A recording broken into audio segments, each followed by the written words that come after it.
माधवनगर ग्रामपंचायत पोटनिवडणुकीच्या वार्ड क्रमांक 5च्या उमेदवार शारदा दशरथ देशमुख इंगवले यांनी अहिल्यानगर येथील मायक्का देवीचं दर्शन घेऊन फोडला प्रचाराचा नारळ।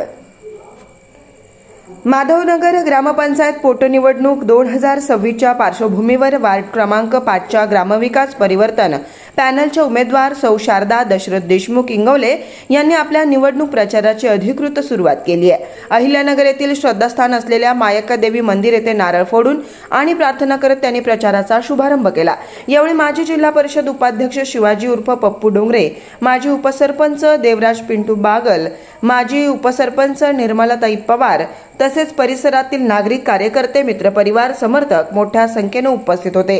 प्रचाराच्या पहिल्याच दिवशी मतदारांशी थेट संवाद साधत शारदा देशमुख यांनी वार्डातील मूलभूत प्रश्न, नागरी सुविधा, स्वच्छता, रस्ते, पाणीपुरवठा आणि युवकांसाठी रोजगाराच्या संधी यावर लक्ष देण्याचं आश्वासन दिलं। वार्डाचा सर्वांगीण विकास, पारदर्शक कारभार आणि सर्व समाज घटकांना सोबत घेऊन काम करणं हेच माझे उद्दिष्ट आहे, असे मत त्यांनी यावेळी व्यक्त केलं। प्रचाराच्या सुरुवातीला परिसरात सकारात्मक वातावरण पाहायला मिळालं असून आगामी काळात घराघरात जाऊन जनतेशी संवाद साधण्यावर भर देणार असल्याचंही त्यांनी यावेळी सांगितलं।